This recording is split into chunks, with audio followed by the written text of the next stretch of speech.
Assalamualaikum warahmatullahi wabarakatuh. Selamat siang. Untuk mata kuliah entrepreneurship ini, sebenarnya di awal-awal itu sudah saya beritahu bahwasanya kita akan membuat proposal bisnis entrepreneurship. Tetapi karena mungkin pandemi juga, jadi dari kelas TIF itu hanya menjadi anggota itu pun hanya satu orang gitu. Yang lain tidak membuat, ya saya tidak tahu faktornya, ya mungkin faktor COVID ataupun yang lainnya. Kalau misalkan kemarin kalian buat dan berhasil menjadi finalis saja, itu nilai kalian langsung A. Tetapi karena tidak ada yang membuat, ya terpaksa kalian harus berjuang dari awal lagi. Nah, ini ada proposal bisnis plan dari senior kalian, angkatan 2014, dan sekarang dia sudah menjadi alumni. Dia membuat proposal bisnis plan untuk pembuatan event organizer. Nah, dia berhasil menjadi finalis pada tahun 2017, dan beliau mempresentasikan proposalnya ini kepada dewan juri di LL Dikti. Waktu itu acaranya di Padang, dan alhamdulillah Rianda Rahmatullah ini dia mendapatkan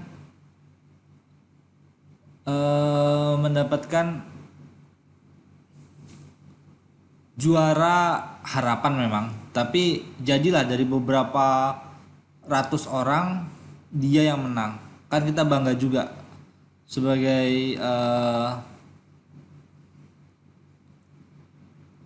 sivitas akademika. Tentu kita merasa senang bahwasanya mahasiswa SMK Mikro ini mampu loh bersaing di dunia bisnis. Nah, ya mudah-mudahan tahun-tahun depan ataupun bulan depan kalian sudah bisa juga membuat PKM. Kalau misalkan bisnis plan ini tahun depan kalian bisa buatnya, karena tahun ini sudah ditutup. Untuk PKM kalian bersiap-siap, karena PKM ini juga menjadi ajang yang bergengsi. Jika kalian menang, itu juga kalian bisa membantu prodi kalian untuk meningkat, menjadi akreditasinya lebih meningkat dari yang sekarang. Ya dengan cara kalian mengikuti beberapa perlombaan-perlombaan seperti ini. Karena ada beberapa standar akreditasi itu yang menanyakan terkait dengan mahasiswa memiliki bisnis. Tetapi di sini ya mudah-mudahan aja di TV ini sudah ada yang eh, melakukan penjualan di kampus ataupun di luar, sehingga tidak perlu susah-susah lagi untuk membuat tugasnya dan lebih cepat kan kerjakan. Karena untuk UTS itu saya ambil nilainya dari proposal bisnis plan ini. Dan waktu kalian itu sebenarnya dari kemarin juga saya sudah uh, memberikan clue-nya di minggu kemarin, bahwasanya UTS kita itu adalah membuat proposal. Nah, nggak tahu kalau kalian udah buat atau belum proposalnya. Tapi yang jelas kalian harus bisa mengikuti, paling tidak kalian melihat proposal bisnis plan ini yang sudah diberikan oleh senior kalian Mega Susanti di awal-awal pertemuan kita kemarin. Ini juga sudah dibagikan proposalnya ke kalian. Jadi jangan minta-minta lagi, coba cek lagi di atas ada tidak proposalnya.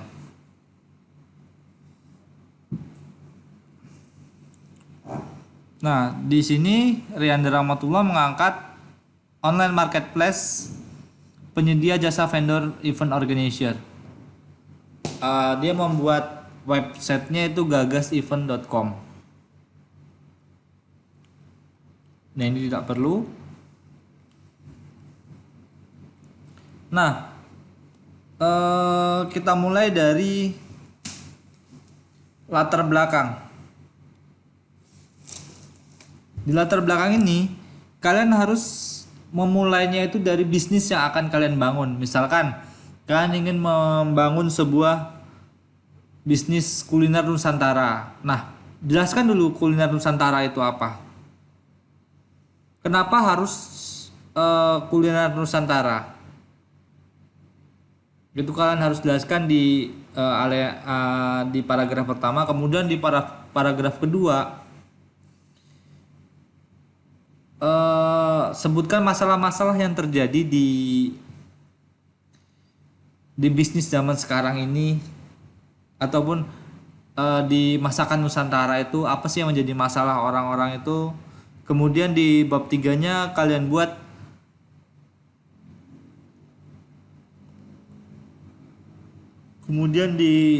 kemudian di paragraf ketiganya kalian buat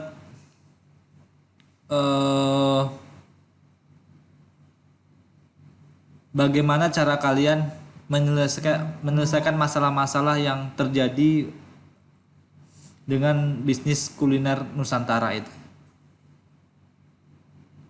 Nah, kemudian yang keempat, bagaimana harapan kalian ketika kalian sudah mengkombinasikannya atau sudah merubah makanan ini atau menambahkannya makanan ini menjadi lebih menarik. Itu apa sih yang kalian harapkan? Itu kan tulis di latar belakang.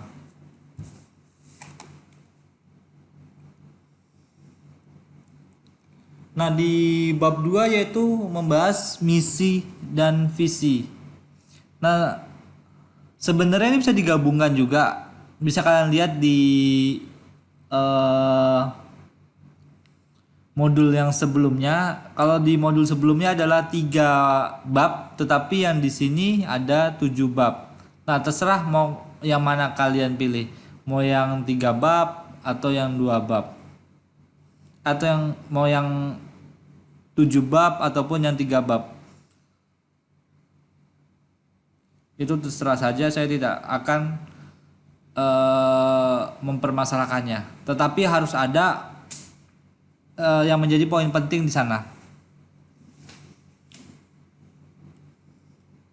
Nah, kalau di misinya Rianda ini untuk event organizer ini, yang pertama itu untuk dapat mengembangkan diri di dalam berwirausaha khususnya di bidang bisnis digital.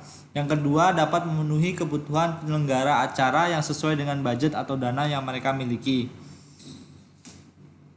Yang ketiga, dapat membantu para pelaku usaha atau vendor untuk dapat mengembangkan usaha mereka melalui sistem digitalisasi. Nah, jadi sistem mereka itu sistem punyanya Rianda ini yang dibuat adalah dia menyediakan sebuah tempat seperti Blibli,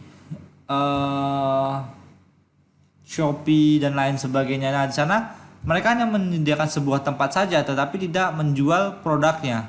Ya, ada pun jarang, sangat jarang ditemukan. Yang jelas banyak orang-orang yang berjualan di sana. Kemudian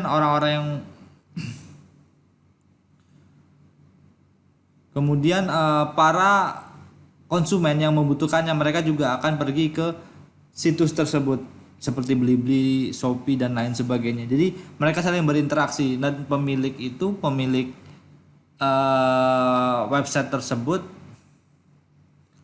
itu tidak perlu lagi susah-susah mencari uang, karena dia dengan banyaknya orang datang ke website dia, uang akan mengalir saja. Nah, itu adalah dari jasa. Dia tidak menjual produk, dia hanya menjual jasa yang di sini. Nah, kemudian visi dari event organizer ini menjadi usaha yang dipandang sebagai sebuah perusahaan online marketplace yang menyediakan pilihan variasi vendor yang sesuai dengan kebutuhan customer serta dapat menjadi pelopor usaha digital yang unggul di bidang event organizer secara luas. Nah, itu adalah visi dari Riyanda Rahmatullah. Kalau visi tadi adalah tujuan atau goal yang akan ingin dicapai oleh kalian. Kemudian misinya itu apa sih yang menjadi misi dari kalian agar tercapai visi yang kalian buat itu. Nah, contohnya itu ada di STEMIC Amik Riau aja lah.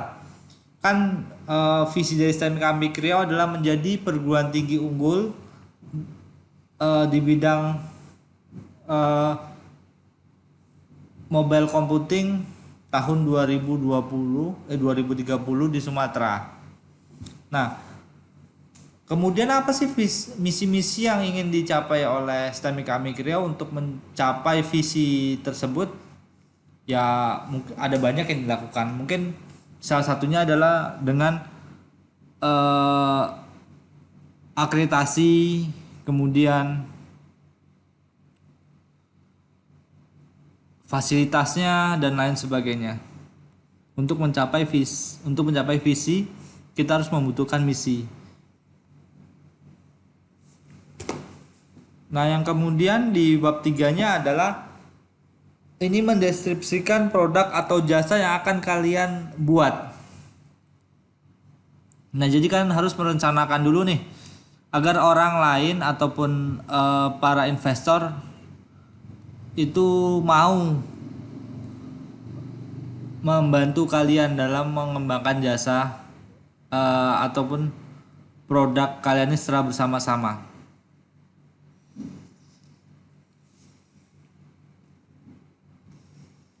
Nah, kalau misalkan di punyanya Riyanda itu yaitu menyediakan berbagai variasi vendor pendukung acara seperti penyewaan, gedung atau hotel, dekorasi, indoor maupun outdoor, fotografer, catering atau konsumsi, sound system, jasa rias, dan komponen-komponen pendukung lainnya. Vendor-vendor tersebut datang dari pelaku usaha konvensional yang mempromosikan jasa mereka pada website atau aplikasi. Nah, kemudian ada keunggulan produk. Nah, keunggulan produk dari lawan-lawan kita itu apa sih? Atau pesaing-pesaing kita itu apa sih? Misalkan orang lain membuat bakso bakar, just bakso bakar. Nah, tetapi karena kalian ingin menambahkan value di usaha makanan kalian kan menambahkan beberapa rasa ataupun menambah level pedasnya dan lain sebagainya, itu tergantung dari kalian. Yang penting produk kalian itu lebih unggul dibandingkan dengan produk yang ada di jalanan. Nah, kemudian adalah pesaing terdekat. Nah, kalau pesaing terdekat itu bukan berarti dia hanya menjual misalkan tadi makanan, berarti dia bukan hanya sekedar menjual makanan saja yang menjadi pesaing kita, tetapi bahan bakunya juga itu bisa disebut pesaing.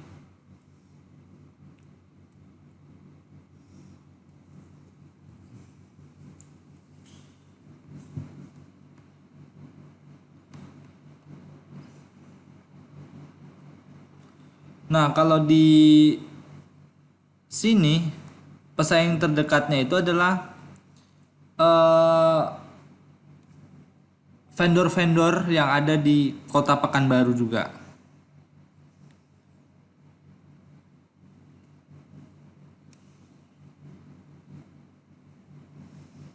Nah, pesaing dia itu adalah orang-orang yang sudah mencakup global, berarti kayak Weddingku.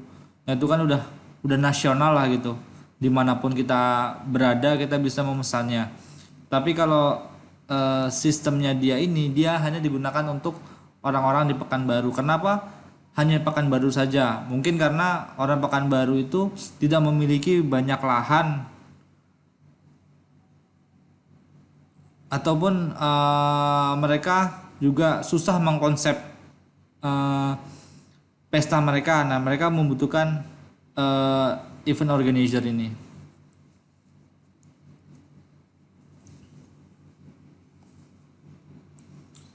Nah, yang kemudian adalah kebutuhan bahan baku dan SDM.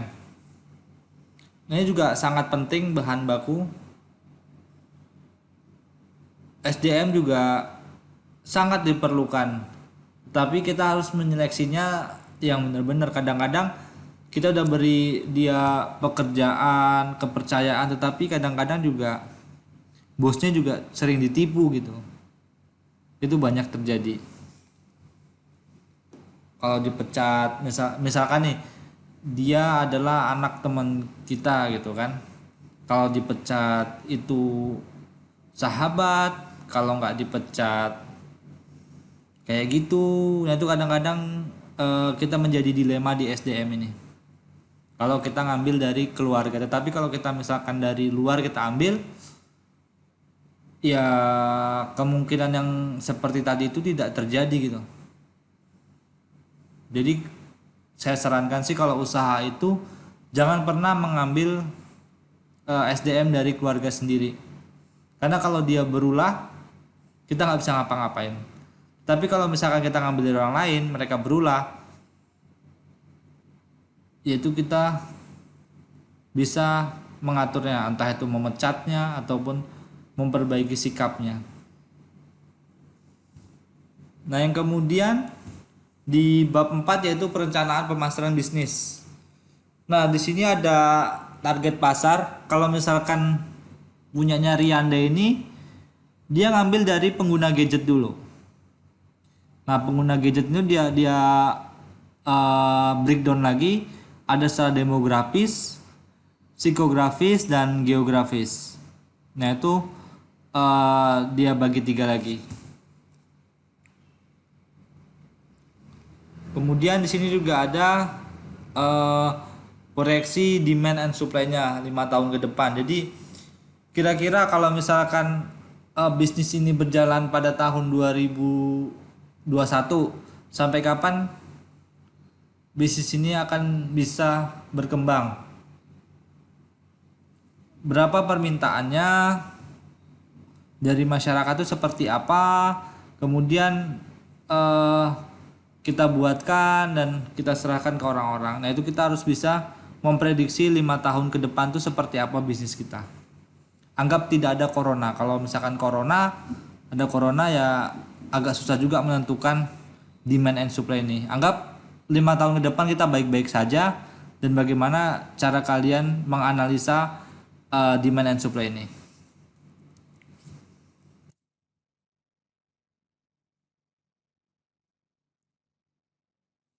Nah, kita langsung ke sebenarnya ada 2 tadi.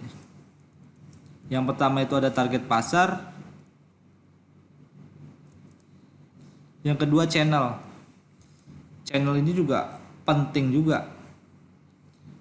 Karena tanpa adanya iklan itu juga tidak bagus. Iklan yang paling murah adalah iklan dari mulut ke mulut. Jadi kalau misalkan mereka udah merasakan enaknya nih, pasti mereka akan menyampaikan ke orang lain. Makan di sini enak, makan di sini enak, kita harus ke sana yuk. Nah, itu mulut ke mulut. Tapi kalau misalkan iklan yang biasa ya bisa saja melalui TV ataupun radio dan lain sebagainya, itu bisa iklan di sana. Kemudian dari website, selanjutnya dari aplikasi mobile. Nah, itu bisa kita lakukan ini untuk memperkuat jaringan kita ataupun channel kita. Nah, yang kelima adalah proyeksi keuangan. Nanti kalian bisa baca-baca di sini untuk alokasi biayanya. Nah, kalau bisa itu kalian buatnya perincian. Jadi tahun pertama itu misalkan kalian belum memiliki anggota, jadi hanya kalian saja. Nah, kira-kira bagaimana mengatur keuangannya. Dan nanti kalau misalkan ada karyawannya, kan tentunya berubah lagi manajemen keuangannya. Nah, itu bagaimana caranya. Jadi tahun pertama sampai tahun terakhir itu pasti berbeda-beda kebutuhannya. Nah itu kalian jelaskan aja di alokasi biaya ini per tahun misalkan. Ini proyeksi laba rugi labanya.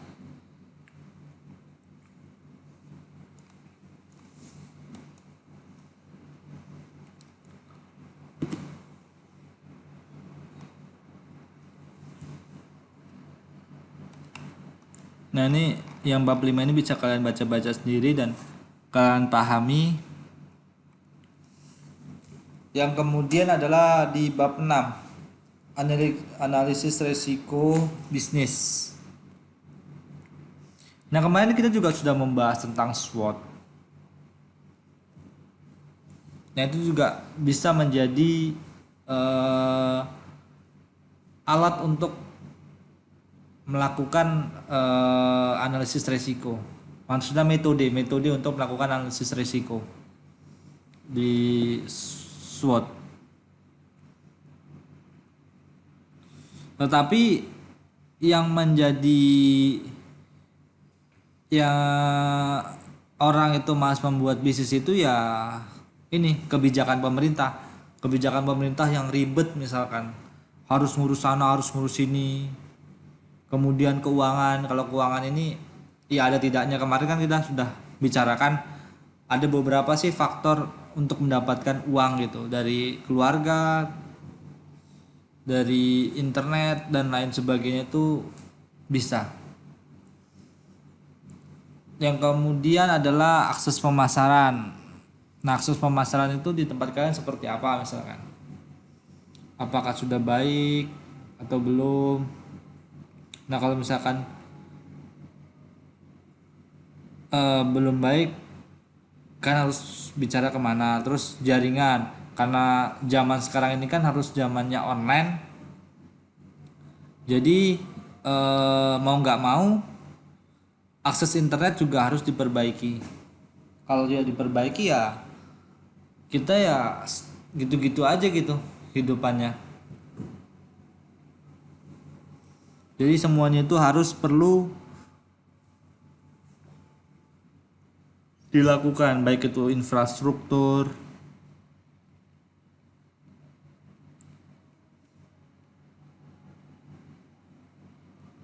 dan lain sebagainya. Nah, kemudian adalah di bab 7. Ini adalah penutup saja dari apa yang telah kalian buat, kasih kesimpulannya di sini. Jangan seperti ini. Kalau bisa kesimpulan dari yang akan kalian buat itu apa? Itu kalian jelaskan di sini.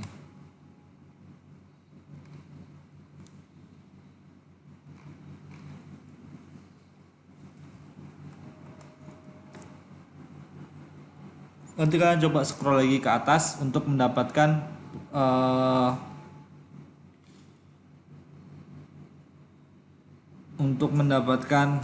file ini, karena sudah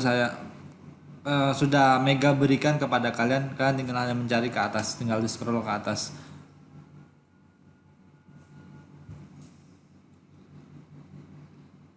Jangan lupa untuk tugasnya, dan untuk absensi itu 2 kali, maksudnya 2 tempat, satu di Classroom dan satu lagi di komentar di YouTube. Karena dalam beberapa hari ini saya melihat ada dari kalian yang sering terlambat absennya. Nah untuk kedepannya tidak ada lagi absen yang telat, dan wajib absennya di kedua aplikasi ini, baik di Google Classroom maupun di komen di YouTube. Jadi mungkin itu saja yang dapat saya sampaikan. Semoga nilai kalian bagus-bagus di UTS-nya dan mendapatkan nilai maksimal. Oke, saya akhiri pertemuan hari ini. Assalamualaikum warahmatullahi wabarakatuh.